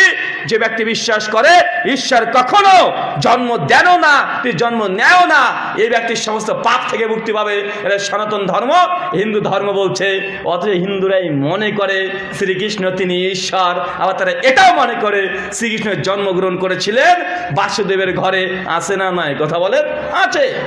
দেখেন ধর্মগ্রন্থে তাদের আছে, তারপরে মানে না। 25শে ডিসেম্বর এটা দিনটা একদম ছোট, কিন্তু বলছে বড় দিন। দেখছেন না, উল্টো হয়ে যাচ্ছে একদম। যা দেখছেন তা ভুল। নাটোরের রেল স্টেশনে চলে যাবেন কালকে, রেল দাঁড়িয়ে থাকবে, সামনের কামরাকে দেখবেন, দেখবেন কত বড়, একদম শেষ কামরা দেখেন, মনে হয় ডিসপ্লের একটা ঢোপ। আছে না নাই? মানে যা দেখছেন তা ভুল, মানুষ চোখ ভুল দেখতে পারে, পারে কি পারে না? দেখছেন সামনের কামরাটা অনেক বড়, শেষ কামরাটা কি বড় না ছোট? ছোট হয়ে যায় না ভাইজান? কিন্তু আসলে কি এই কামরাটা ছোট? যখন কাজ শেষ হবে বড় হতে শুরু করে দিবে। ফাঁকা মাঠে যাবেন, দেখবেন আকাশ একদম আপনার মাঠের মধ্যে লেগে গেছে, একদম গোলে ঢুকে পড়ছে। আসলে আকাশ কি আপনার এরকম হয়? হ্যাঁ, আকাশকে আপনার মাটির সঙ্গে মিশে যায়? যায় না রে ভাই। আকাশ তো ব্ল্যাক স্পেস, মানে যা দেখছি এগুলো মোটেও সঠিক নয়। এগুলো মধ্যে হাজারো জিনিস বলা যাবে যে দেখছি যা, এগুলো সঠিক নাই। আর একটা বলবো, অনেকগুলো আপনি যেগুলো কল্পনা করতে পারবেন। আচ্ছা, রাস্তা দেবে গ্রীষ্মকালে, রাস্তাতে গাছের নিচে তাকাবেন, দেখবেন পানি ছলছল করছে, বালুর মধ্যে পানি ছলছল করছে, দেখছেন না ভাইজান? কিন্তু আপনি গেলে কোনো পানি পাবেন? আচ্ছা, আপনাদের এলাকায় মাঠ ঘাট আছে? মাঠে কারা কারা কাজ করেন একটু হাত তোলেন তো। মাশাআল্লাহ, অনেকে তো আছে, সবই তো মাশাআল্লাহ, ভালো কাজ, কোনো সমস্যা নেই, মাঠে ঘাটে কাজ করা ভালো কাজ। আল্লাহ নবী বলছেন, সহিহ বুখারী 2072 নম্বর হাদিস, আল্লাহ এমন কোনো নবী রাসূলকে পাঠাননি যে নবীর দ্বারা আল্লাহ সুবহানাহু ওয়া তাআলা ছাগলকে চড়িয়ে নেননি। সব নবী ছাগল চড়িয়েছে। 100% ডিউটি ছিল নবীদের ছাগল চড়ানো, কারণ ছাগল যে চড়াতে পারবে সে দুনিয়ার সব কাজ করতে পারবে। মানে ছাগল চড়ানো এতই বিপদ, বলে ডানে বলে বায়ে যাবে, কথা বুঝতে পারছেন না? তা আল্লাহ নবী দেখে দেখে ছাগল চড়ে নিয়েছে, ছাগল চড়ার আগে অভ্যস্ত হয়ে যান, মানুষ তারপরে চড়াতে সহজ হয়ে যাবে, কথা বুঝতে পারছেন না ভাইজান? তা আল্লাহ নবী বলছেন সমস্ত নবী দিয়ে আমি ছাগল চড়িয়ে নিয়েছি। আমাদের নবীকে তখন বলছে, ইয়া রাসূলুল্লাহ আপনি চড়েছেন ছাগল? বলছে জি আমিও চড়েছি, কুরাইশদের এক রাতের বিনিময়ে আমি কুরাইশদের ছাগল চড়াতাম, কথা বুঝতে পারছেন না? তাহলে এই ছাগল চড়ানো বা কৃষি কাজ করা এটা খারাপ কাজ নয়। আচ্ছা, এই অনেক সময়তে মাঠে যখন গরু চড়ে, গরুর দুধ সাপ এসে খেয়ে নেয় না ভাই? খেয়েছে? কারা কারা খেতে দেখেছেন হাত তোলেন তো ভাইজান? মাশাআল্লাহ। আচ্ছা, সাপে এই যে সিনেমাতে তো দেখাই, হ্যাঁ, যে একদম শিবের সামনে আর মনসার সামনে দুধ রেখে দিয়েছে, আর একটা সাপ এসে একদম নেজ কাকড়ে কাকড়ে গিয়ে ও দুধ খাচ্ছে, সব দেখা যায়, আছে না নাই কথা বলেন? হিন্দু দাদারা সাপকে দুধও খায় নাগপঞ্চমীর দিনে। বাস্তবতা হচ্ছে এটা যে সাপকে হিসাবে 14 গোষ্ঠীও দুধ খায় না। সাপ দুধ খেয়ে হজমই করতে হয়, দুধ খেলেও মারা যাবে। কারণ সাপের দুধ হজম করার জন্য সেলুলোজ দরকার, তার সেই সেলুলোজ নাই, তার এনজাইম নাই। তো সাপকে দুধ খাওয়াবেন কী করে? খেলে মরে যাবে। ও সাপ দুধ খায় না। সাপ ব্যাং খায়, পোকামাকড় খায়, ছোট ছোট ওই শাকসবজি এগুলো খায়, এটা সাপের খাবার। সাপের খাবার এটা না যে দুধ। আপনি এখনই আপনি চেষ্টা করে দেখেন সাপকে দুধ খাওয়াতে পারবেন না, খেলে মরে যাবে। কিন্তু আমরা দেখছি না ভাই যে খাচ্ছে।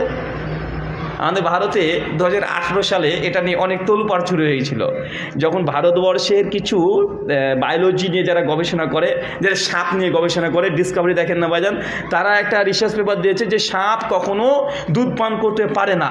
তখন হিন্দু কিছু পণ্ডিত গিয়েছে রেগে, আরে সর্বনাশ, এই নিউজ যদি সবাই জেনে যায় এ তো মারাত্মক অপরাধ হয়ে যাবে, কারণ তারা সাপকে ধরে ধরে দুধ খাওয়ায়, দুধের নামে কোটি কোটি টাকা দুধ ধরে ব্যবসা করছে, কথা বুঝতে পারলেন না ভাইজান? ওরা তখন রেগে গেছে, আরে বলে কি রে সাপ দুধ খায় না, এই কথা যদি সবাই জেনে নাই অবস্থা কি হবে। তো পরবর্তী সময়তে চেক করে দেখা গেলো যে সাপকে যে সত্যি দুধ খায় না, কিন্তু দেখি তো দুধ দিচ্ছে, সাপ দুধ খেয়ে নিচ্ছে। পরে চেক করে দেখা গেলো দুধ না, সব পানিকে সাদা রং মিশিয়ে দিয়েছে, আর ওই সাপগুলোকে 10 দিন বাদে না খেতে দিয়ে একদম তৃষ্ণার্ত অবস্থায় রেখে দেয়, তাই পানি দিয়ে দেয়, সাদা পানি খাচ্ছে, ভাবছে দুধ খাচ্ছে, কথা বুঝতে পারলেন না ভাইজান? আপনি যে বিশ্বাস না করেন, বাংলা থেকে অন্তত লিখে দেন গুগলে। এখন মানুষকে চোখে ধুলো দেওয়ার বক্তৃতা দেওয়ার যুগ নেই, এখন তথ্য প্রযুক্তির যুগ। যা লিখবেন গুগল মামাকে, একদম আল্লামা গুগল সব উত্তর আছে ওর কাছে। একদম মুফতি মুহাদ্দিস, মানে ও যা জিজ্ঞাসা করবেন, একদম আলবার্ট আইনস্টাইন বলেন, আর আইজাক নিউটন বলেন, আর মুফতি মুহাদ্দিস বলেন, এই গুগল হচ্ছে আমাদের মামা, কথা বুঝতে পারলেন? যা লিখবেন প্রশ্ন সব উত্তর দিয়ে দেয়, দেয় কি দেয় না? এখনই বাংলাতে লিখেন, বাংলাতে লিখবেন যে সাপ কি দুধ খায়, লিখলেই অনেকগুলো আর্টিকেল পেয়ে যাবেন পেপার পত্রিকা থেকে, সাপের বাপও দুধ খায় না। মানে যা আপনি শোনেন তা আসলে সঠিক নয়।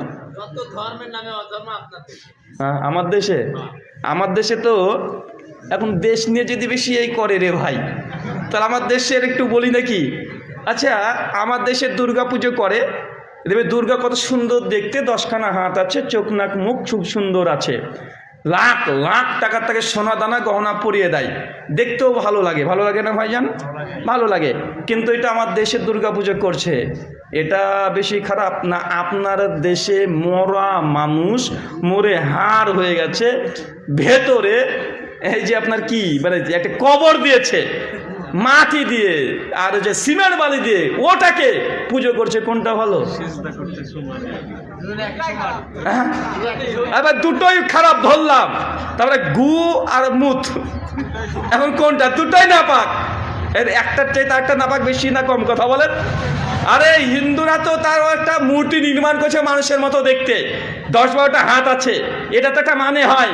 কিন্তু বাংলাদেশে আর মুসলিমরা যেভাবে বাবাকে কবরে শুয়ে দিয়ে পুজো করছে, মাজারে চাদর দিচ্ছে, কে দোয়া করছে, সিজদা দিচ্ছে, কোনটা বেশি গোনা? হ্যাঁ, ভারতের, আরে ভাই ভারতে যতটা না আছে তার চেয়ে বাংলাদেশে বেশি আছে না নাই?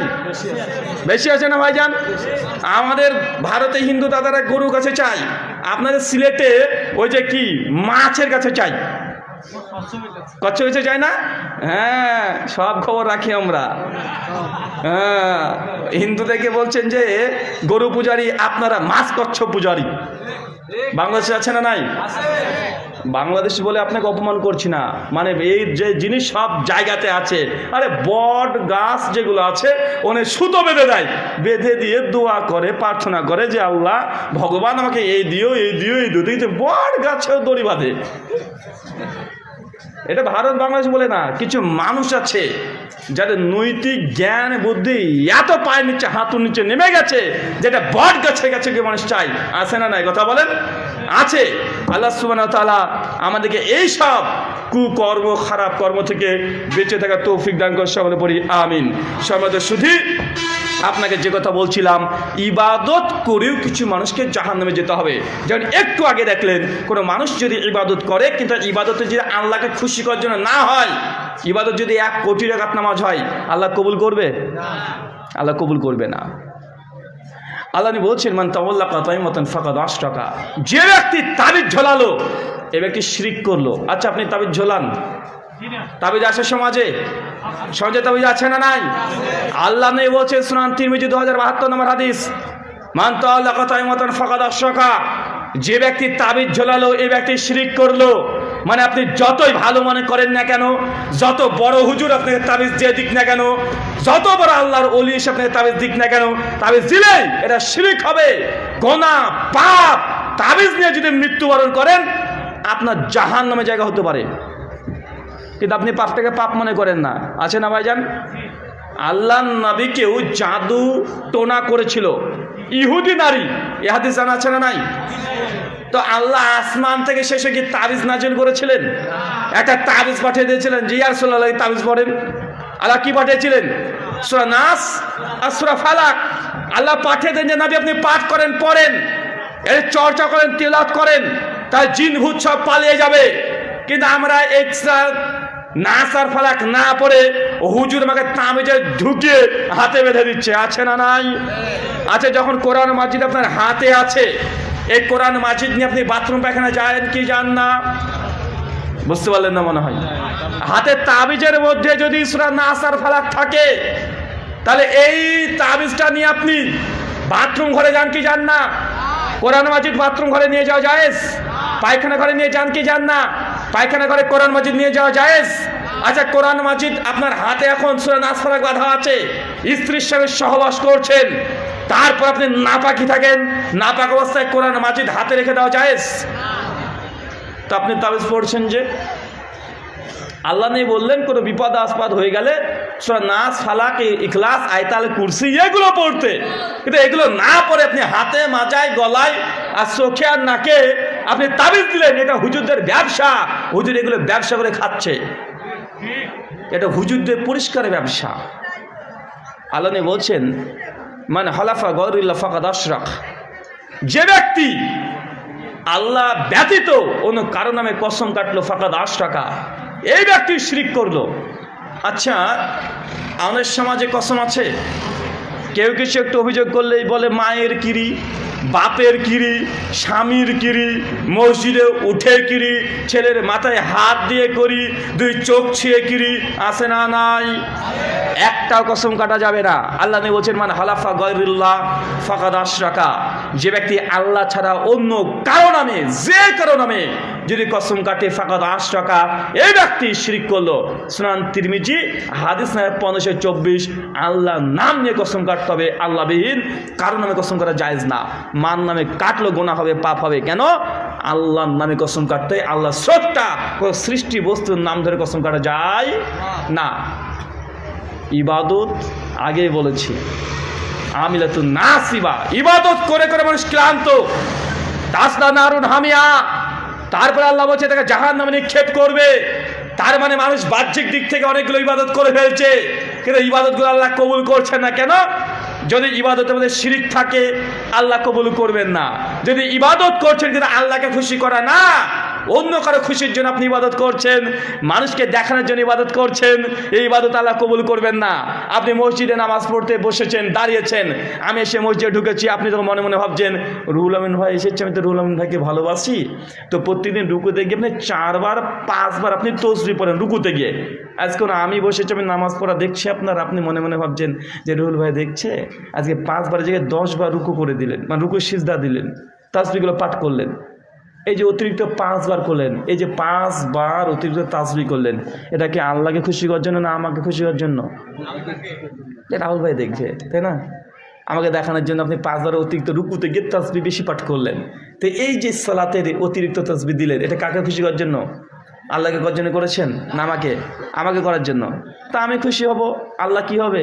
বেটা তুই ইবাদতে শিরিক করেছিস, তুই জাহান্নামে যাবি, নামাজ পড়ে জাহান্নামে চলে যাবে। কেন? শিরিক হয়ে গেছে। কি হয়ে গেছে কথা বলেন? শিরিক হয়ে গেছে। আচ্ছা, আপনার বউ যদি আপনাকে বাদ দিয়ে অন্য কার জন্য সাজে, বারবার জ্বালানা খুলে বারবার দেখে পাশে বাড়ির দুলা ভাইকে, কেমন লাগবে আপনার? হ্যাঁ, মানে আপনি লিপস্টিক কিনে দেবেন আর আপনার বউ ও পড়বে, আপনাকে দেখাবে না, পাশের বাড়ির ভাইকে দেখাবে, আপনার কেমন লাগবে? কেন? আপনারই জিনিস, আপনার হক সে অন্য কাউকে দিয়ে দিচ্ছে, এটা এক ধরনের শরিক করছে, সে কে? আপনার হক ও আরেক জায়গায় দিবে কেন, তাই না ভাইজান? তো আল্লাহ সুবহানাহু ওয়া তাআলার এটাই হক যে তিনি ইবাদত পাবেন।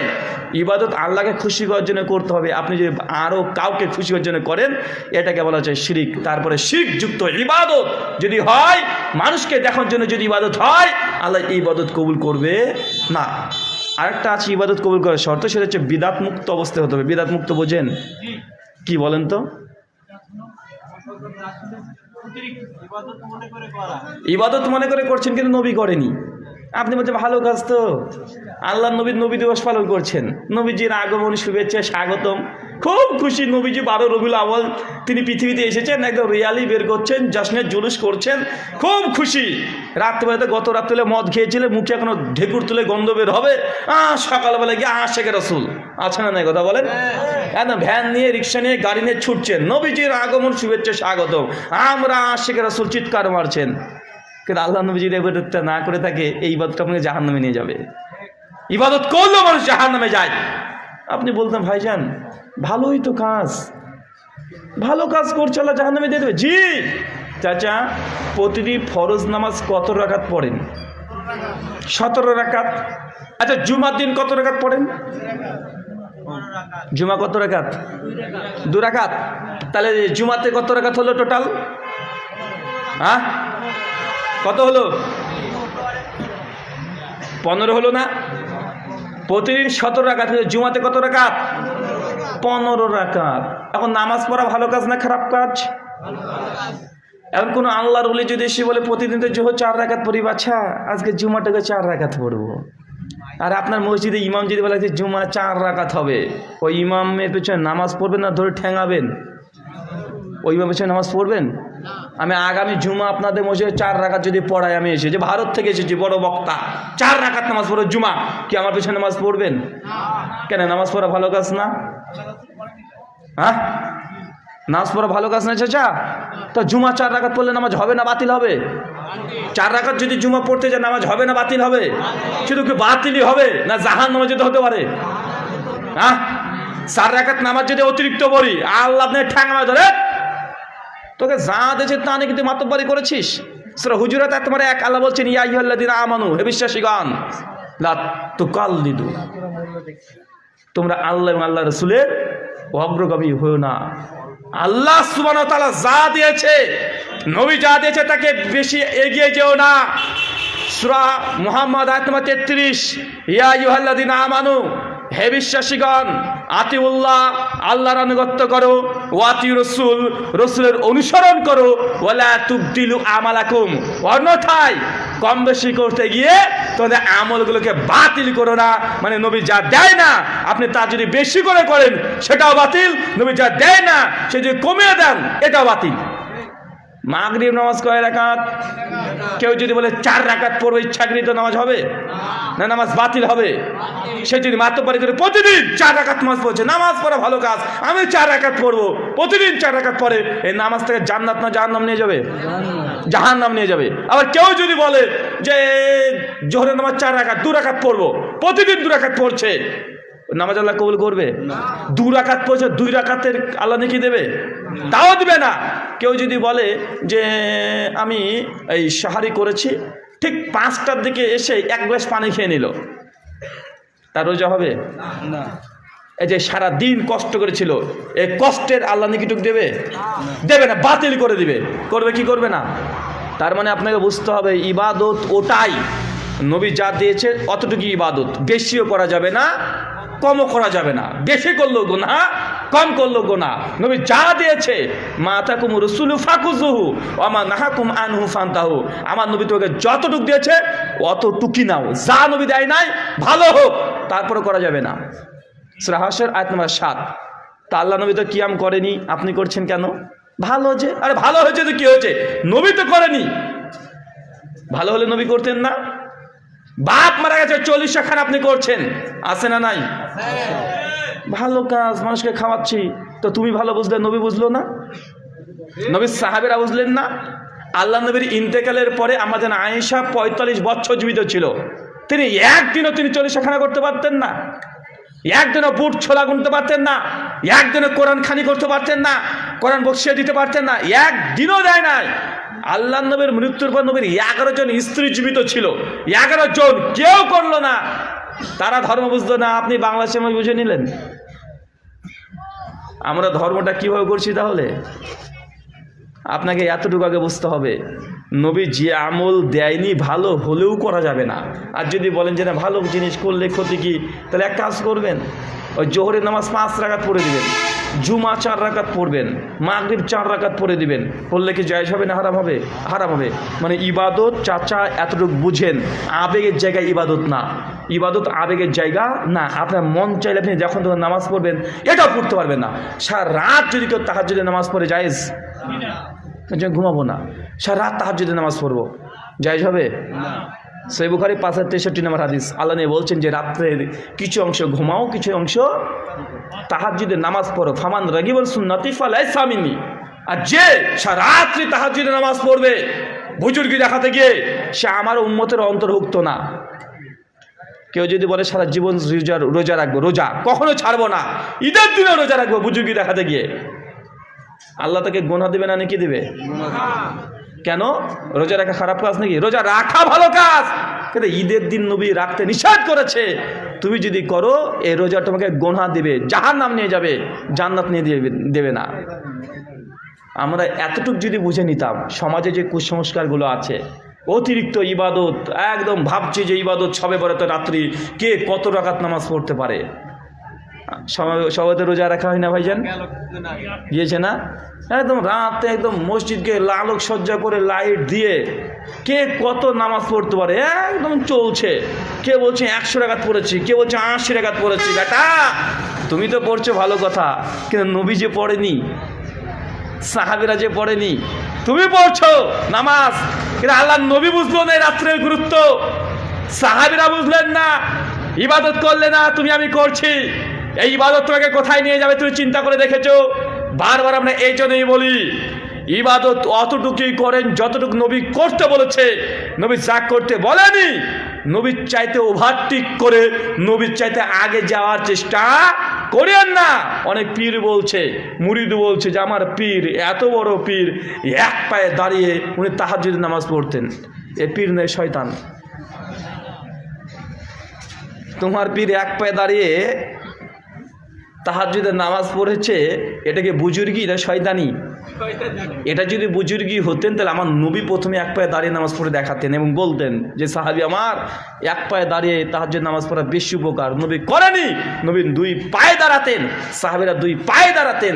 এটা ইবাদতের তরিকা। বুজুর্গি দেখাতে গিয়ে এক পায়ে দাঁড়ানো মানে এটা আল্লাহর ওলিত্বের পরিচয় না, এটা শয়তানের পরিচয়। সমাজের এরকম আছে না ভাইজান? বলছে আমার পীর সাহেব বাপরে বাপ, হ্যাঁ, একদম সারা রাতটি ধরে শুধু নামাজ পড়ে জিকির করে, নামাজ পড়া জিকির করে, এটা বদমাইশি। আল্লাহ সুবহানাহু রাতকে ঘুমানোর জন্য তৈরি করেছে। মুমিন ঘুমাবে, ঘুমটা ইবাদত কি ইবাদত নয়? ঘুমটা ইবাদত। এটা হিন্দু ধর্ম না যে আপনি সবসময় ইবাদতে আর ধ্যানে মগ্ন থাকবেন, জঙ্গলে গিয়ে ন্যাংটা হয়ে ও সব সময় করবেন। এটা ইসলাম ধর্ম, এটা জায়েজ নয়। মসজিদে নামাজ পড়া শেষ হবে, মসজিদ থেকে বেরিয়ে গিয়ে যত দ্রুত পারেন রিজিকের অন্বেষণ করতে শুরু করে দেন, দোকান খুলে ব্যবসা করতে শুরু করে দেন হালাল। নামাজ শেষ, মসজিদে বসে থাকা যাবে না, এটা ইসলাম। সূরা জুমা আয়াত নম্বর 9। যখনই নামাজ শেষ দ্রুত চলে যাবেন, ছুটতে ছুটতে গিয়ে যার যা রিজিক অন্বেষণ করেন। মসজিদে বসে থাকলে খাবার আসবে না, রিজিক আল্লাহ আসমান থেকে আপনাকে দেবে না। দিতে পারেন কিন্তু আল্লাহ দিবে না, আল্লাহ ওয়াদা করে নাই দেবে না। আল্লাহ যে মসজিদ নামাজ শেষ, বাইরে যা, আগে বেচা কিনা কর, হালাল রোজগার কর, বউ ছেলে মেয়ে পিতামাতা আছে, তাদের যত্ন নিতে হবে। ইসলাম এটা অবাস্তব কোনো ধর্ম নয়, ইসলাম আবেগের নাম নয়, ইসলাম হচ্ছে বাস্তবসম্মত ধর্ম। কথা বুঝতে পারছেন? আল্লাহ সুবহানাহু ওয়া তাআলা আমাদের এই কথাগুলো বোঝার তৌফিক দান করে সকলে পড়ি আমিন। 4টে বিষয় আলোচনা করে দিয়েছি ইবাদত কবুল না হওয়ার 4টে কারণ। 1, ইবাদতের পূর্বে হালাল ইনকাম করা শিখতে হবে, হালাল খেতে হবে। কেউ যদি হালাল না খায়, হালাল যদি ইনকাম না করে, 1 কোটি রাকাত নামাজ পড়লেও আল্লাহ নামাজ কবুল করবেন না। 2 নাম্বার, ইবাদত হতে হবে শুধুমাত্র কেবলমাত্র আল্লাহকে খুশি করার জন্য। কাকে খুশি করার জন্য? আল্লাহকে খুশি করার জন্য। 3 নাম্বার, ইবাদত করবেন, ইবাদত যেন শিরক না থাকে, কোনো শিরকযুক্ত আমল ইবাদত যেন না হয়। আর 4 নাম্বার, ইবাদত হবে বিদাত মুক্ত অবস্থায়, মানে নবী যা করেছে ততটুকুই করবেন। আগে জিজ্ঞেস করবেন আল্লাহ নবী থেকে প্রমাণিত? হ্যাঁ নবী করেছে, তাহলে করেন। যে না নবী করেনি, এটা মুস্তাহাব, এটা বিদাতে হাসানা। জেনে রাখবেন, মুস্তাহাব বিদাতে হাসানা বললে ওই ইবাদত আপনি করবেন না, মানে নবী করেনি। যখন হুজুরে বলছে মুস্তাহাব মানে কি জানেন? মানে নবী করেনি, এই হুজুর টুজুর একটু জোরা টোরা দিয়ে একটু মুস্তাহাব করছে। মুস্তাহাব মানে ভালো, মুস্তাহাবের বাংলা মানে কি? ভালো। আর সুন্নাত মানে কি? নবী করেছে। যখন সময় সুন্নাত তখন সঙ্গে সঙ্গে করবেন আমলটা। চাচা বুঝতে পারছেন? যদি বলে এই আমলটা সুন্নাত, তাহলে কি করবেন? বুঝবেন যে এটা নবী করেছে। কথা বুঝতে পারলেন? আর যখন শুনবেন যে মুস্তাহাব বেদাতে হাসানা, করলে নেকি হয়, না করলে গোনা হয়, মানে এটা হুজুরের ফ্যাক্টরিতে তৈরি করা। হ্যাঁ কি? হ্যাঁ, ফরজ বাদ দিয়ে যা আছে হাদিসে ভাষাতে সবই নফল, সবই সুন্নাত। নবী যেগুলো করেছেন সেগুলো কি? সুন্নাত। নবীর জন্য নফল ছিল, আমাদের জন্য সুন্নাত। আল্লাহ নবী 4 রাকাত ফজর জোহরের নামাজ 4 রাকাত পড়েছে, ফরজ। এটা তার জন্য কি ছিল? ফরজ। কিন্তু আল্লাহ নবী জোহরের পূর্বে 4 রাকাত সুন্নাত পড়েছে, পরে 2 রাকাত পড়েছে। নবীর জন্য নফল, কিন্তু উম্মতের জন্য কি হলো? সুন্নাত। কথা বুঝতে পারছেন? মানে নবী যেটা নফল হিসেবে করেছেন ওটা আমাদের জন্য কি? ওটা আমাদের জন্য সুন্নাত হয়ে যাচ্ছে। যেমন সূরা বনী ইসরাঈল আয়াত নম্বর 79, ওয়া মিনাল লাইলি ফাতাহাজ্জাদ বিহি। আল্লাহ বলছেন যে নবী আলাইহিস সালাম আপনার জন্য এই তাহাজ্জুদের নামাজকে নফল করে দিলাম। কি করে দিলাম? নফল। উম্মতের জন্য এই তারাবির নামাজ তারা যদি পড়ে, এটা হুকুমের দিক থেকে নফল, নবী পড়েছে, এই জন্য এটা কি হবে? সুন্নাত। তাই নবীর যে আমলগুলো তার জন্য নফল, আমাদের জন্য কি? সুন্নাত। সুন্নাত আমাদের জন্য, নবীর জন্য কি ছিল? নফল। আগে এতটুকু বুঝতে হবে, নচেত আমরা অনেকে ভাবি যে নফল মানে আরও অতিরিক্ত। হ্যাঁ, আরও অতিরিক্ত আপনি নফল পড়তে পারবেন, সমস্যা নেই। এখন বিপদে পড়েছেন, নবী বিপদে পড়লেই তিনি 2 রাকাত নামাজ পড়ে আলোচনা দোয়া করতেন, এটাও প্রমাণিত আছে। কথা বুঝতে পারছেন? এটা নবী করেছে। যখন বিপদে পড়তেন, বৃষ্টি প্রার্থনার জন্য, বৃষ্টি এলাকা হচ্ছে না, নবী 2 রাকাত নামাজ পড়ে সাহাবীদেরকে নিয়ে দোয়া করেছেন, এগুলো হাদিস দ্বারা প্রমাণিত। কিন্তু যে ইবাদত নির্দিষ্ট নবী করেনি, আপনি যদি বলেন যে এখন করব, এটা কি হবে? এটা বিদাত হবে। আর এই বিদাতি আমল আল্লাহ কবুল করবে না। মানে আমিলা আমালান লাইসা আলাইহি আমরুনা ফাহুয়া রাদ। কোন ব্যক্তি এমন কোন আমল করলো যে আমল নবী দেয় নাই, ফাহুয়া রাদ, যতই ভালো হোক সেটা বাতিল। সে মুসলিম হাদিস নাম্বার 1718, সুনান ইবনে মাজাহ হাদিস নাম্বার 14, আবু দাউদ হাদিস নাম্বার 4606, মিশকাত হাদিস নাম্বার 140। এই 4টে শর্ত। কয়টা শর্ত বললাম? 4টে শর্ত। এই 4টে শর্ত যদি পূরণ করেন ইবাদত কবুল হবে। আর যে ইবাদতে 4টে যদি আপনার থেকে থাকে জেনে রাখবেন ইবাদত আল্লাহর কাছে কবুল হচ্ছে না। ইবাদত করে আপনাকে লাস্টে জাহান্নামে যেতে হবে। যেমন একটু আগে বললাম আবিলাতুন নাসিবা তাসলা নারুন হামিয়া, অনেক ব্যক্তি ইবাদত করবে, মানুষ দেখেছে দুনিয়াতে অনেক বেশি ইবাদত করেছে, কিন্তু মরার পরে দেবেন তারা জাহান্নামে দাউ দাউ করে জ্বলছে। কেন?